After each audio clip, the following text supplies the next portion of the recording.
დილამშვიდობისა, კომერსანტის დილა აგრძელებს თქვენთვის მუშაობას, როგორც უკვე დავაანონსეთ, ახლა უნდა ვისაუბროთ კიდევ ერთ საინტერესო თემაზე, უფრო კონკრეტულად კი გუშინ გამოქვეყნებულ ინფლაციის მაჩვენებლებზე.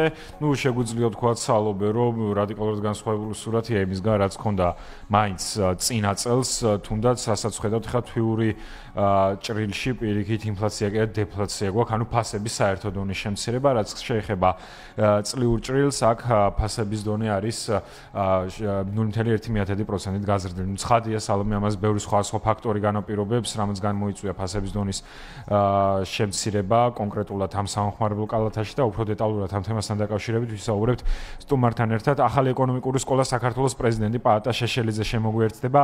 ბატონო პაატა, მოგესალმებით, მადლობა გადაცემაში სტუმრობისთვის. გამარჯობა, დილამშვიდობის.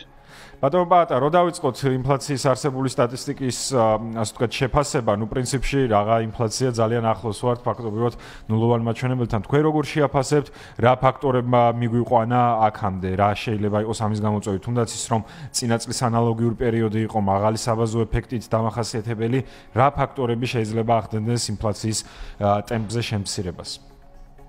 მადლობა ინტერესისთვის. ორი ფაქტორი მინდა გამოვყო, ერთი ადგილობრივი, ერთი საერთაშორისო. პირველი ის არის, რომ თუმცა ამ ორიას ერთი რამ აერთიანებს.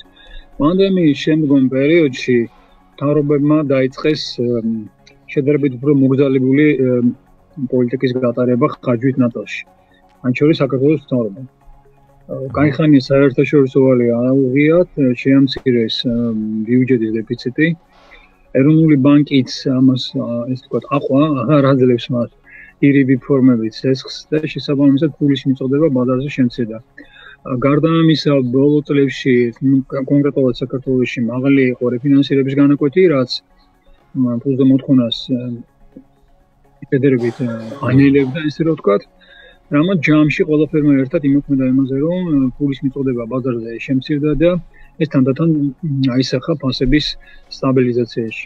გარდა ამისა, მოგეხსენებათ, რომ საქართველოს რუსეთის აგრესიის შედეგად უკრაინაზე გახდა გარკვეულწილად სატრანზიტო ქვეყანა იგივე რუსეთისთვის და ძალიან ბევრი სხვა ქვეყნისთვის, რამაც გამოიწვია ეკონომიკური აქტივობა სკაზე ჩვენ ქვეყანაში და ამანაც ხელი შეუწყო იმას, რომ ლარზე მოთხოვნა შედარებით გაიზარდა ვიდრე მანამდე იყო. მოკლედ ეს რამოდენიმე ფაქტორი ერთად იყო დამოკიდებულებული ფასების სტაბილურობა მოხდა. ბატონო პაატა, როგორ გონიათ მეორეს მხრივ, თქვენ ერთ-ერთ ფაქტორად აბსოლუტურად გეთანხმებით ახსენეთ მკაცრი მონეტარული პოლიტიკის განაკვეთი.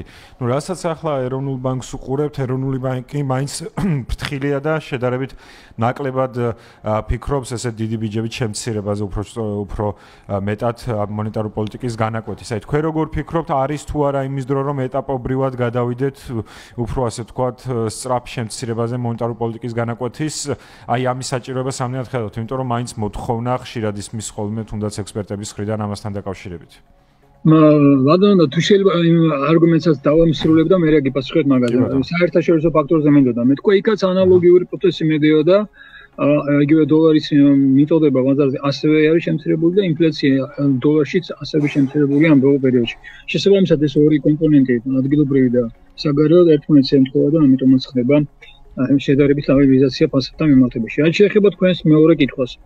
მე საერთოდ ვფიქრობ, რომ რეფინანსირების განაკვეთი არ არის მექანიზმი, რომელიც უნდა მუშაობდეს და ხელსაყრელი იყოს. მე არა ვარ მომხრე, რომ რეფინანსირების განაკვეთი კიდევ უფრო შემცირდეს, ან საერთოდ ესე რაღაც კონკრეტული ადამიანების პიროვნული შეფასებით ხდებოდეს მისი ცვლილება.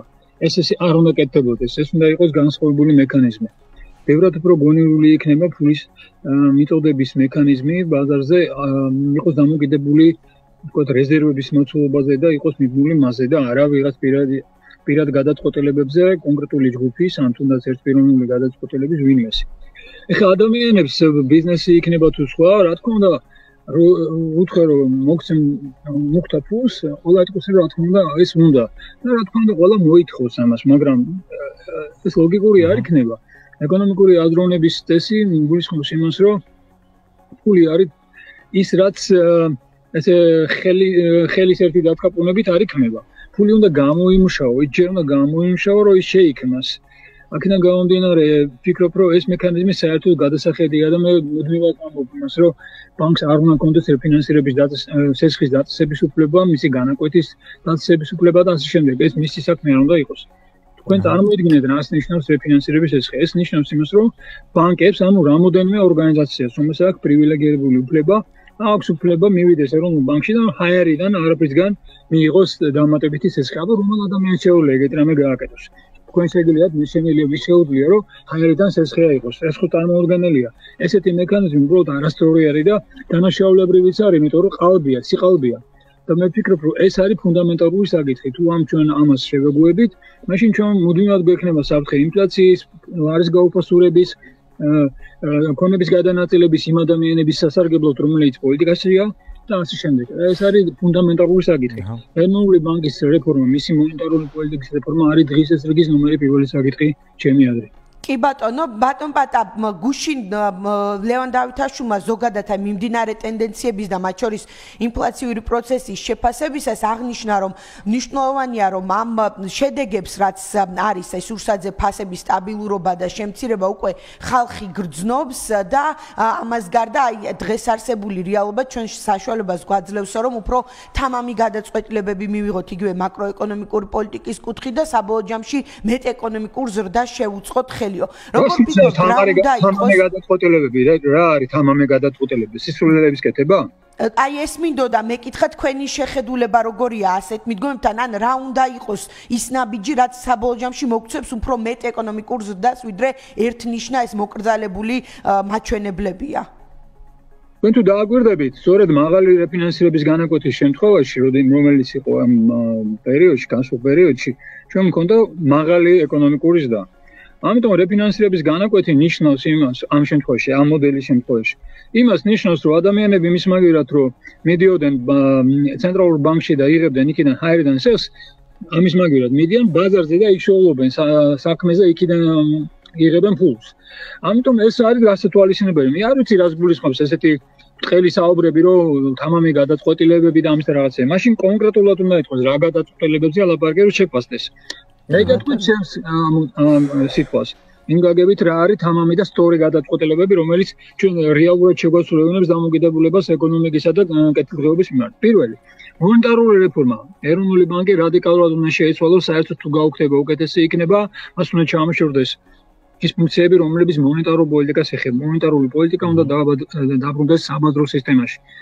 ფული უნდა იყოს საბაზრო პროდუქტი და არა პოლიტიკური პროდუქტი. ეგ ერთი. მეორე, მნიშვნელოვანი იქნება ესეთი მექანიზმების მოქმედება, რომელიც დეცენტრალიზებას შეუწყობს ხელს. ზეცენტრალიზებული ქვეყანაობა და ადგილზე ინტერესი არ არის.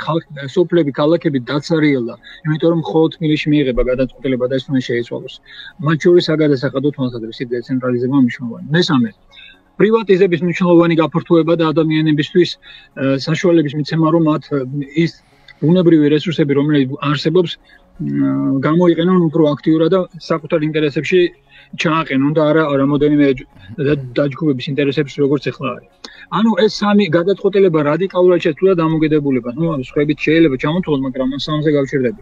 ფული, დეცენტრალიზება და პრივატიზება რესურსების. ეს არის დამამუშავებელი. ეს არის რადიკალური, სწორი და მართალი გადაწყვეტილება. მიაქციეთ ყურადღება მაგალითად არგენტინას, რომელიც ახლა საინტერესო ფაზაში შედის. ახლა ხან ჩატარდა არჩევნები და გამარჯვებული ადამიანი, ვინც არის იქ ახლა პრეზიდენტი, გახდება ამ დღეებში პრეზიდენტი უკვე ოფიციალურად, ხავიერ მალეი, ის აპირდება ძალიან რადიკალურ საინტერესო რეფორმებს. მათ შორის ეროვნული ბანკის რეფორმას არის უკაცრავად და იქაური პესოს დოლარიზაციას ფაქტორებს და დოლარის გამოყენებას და ასე შემდეგ და ბევრ რადიკალურ ცვლილებს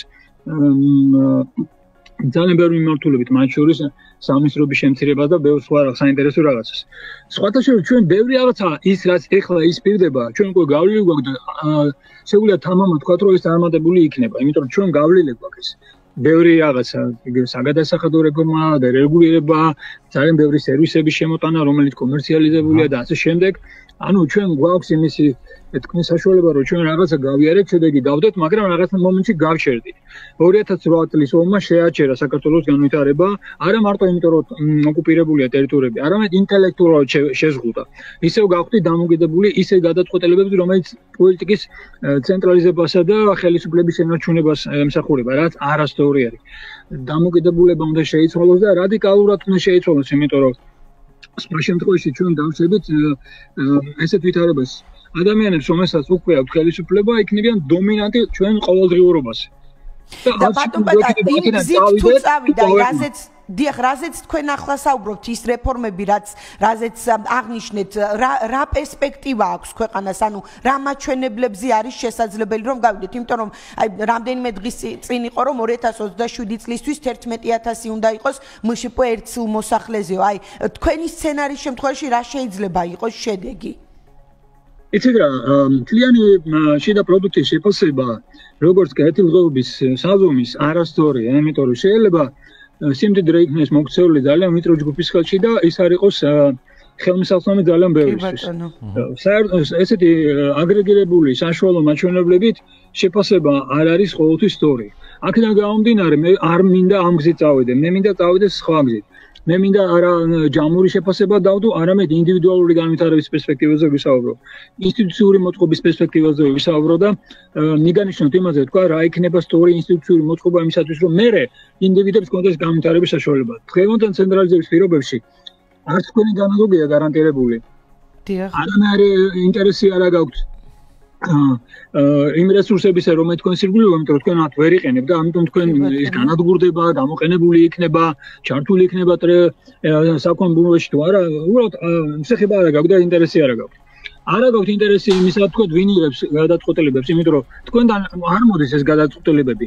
ვიწრო ჯგუფისა და ხელისუფლება, ამიტომ ინსტიტუციური ცვლილებების გარეშე რაღაც ეკონომიკურ მონაცემებზე საუბარი არის წარმოუდგენელი და შეცდომაც იქნება, იმიტომ რომ კიდევ ერთხელ ვამბობ, გასაშველებული, აგრეგირებული მონაცემები შეიძლება იყოს სასარგებლო რაღაც ვიწრო ჯგუფისთვის და ისინი თქონდა ნახე განვითარება გვაქვს, მაგრამ სინამდვილეში განვითარება კი არა, ხალხი გარბის ქვეყნიდან.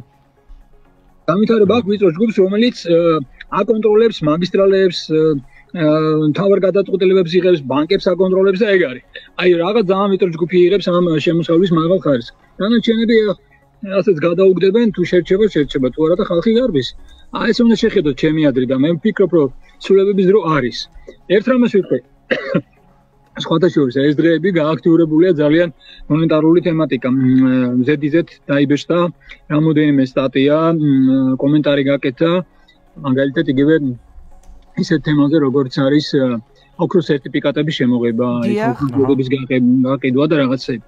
ანუ მანამდე იყო ლაპარაკი რამოდენიმე პოლიტიკურმა ჯგუფმა დაიწყო საუბარი იმაზე, რომ ნახან ევრო ინტეგრაციაზე გვაქვს საუბარი, ევრო უფრო აქტიურად თუ არ გამოვიყენოთ.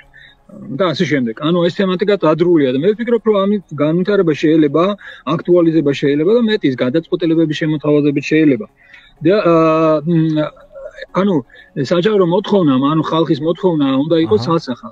დეცენტრალიზება ნებისმიერ მიმართულებით, პოლიტიკის დეცენტრალიზება, მონეტარული იქნება, საგადასახდო იქნება, ადმინისტრაციული იქნება, თუ როგორც იქნება ყველაფერს. იმიტომ რომ სხვა შემთხვევაში ჩვენ გვაქვს ვითარება, როცა ძალიან მცირე ჯგუფს აქვს გავლენა და შემოსავალი, დანარჩენები კი იძულებული არიან ან დაემონონ, დაემორჩილონ აშკარად თეზე შავს ვამბობენ. ისეთ გადაწყვეტილებებს, ანუ უბრალოდ წავიდნენ ამ ქვეყნიდან და რაც მეგონი არ არის. კი ბატონო, დიდი მადლობა, წარმატებებს გისურვებთ. პატა შეშელიძე, ახალი ეკონომიკური სკოლა საქართველოს პრეზიდენტი საუბრობდა ჩვენს ეთერში.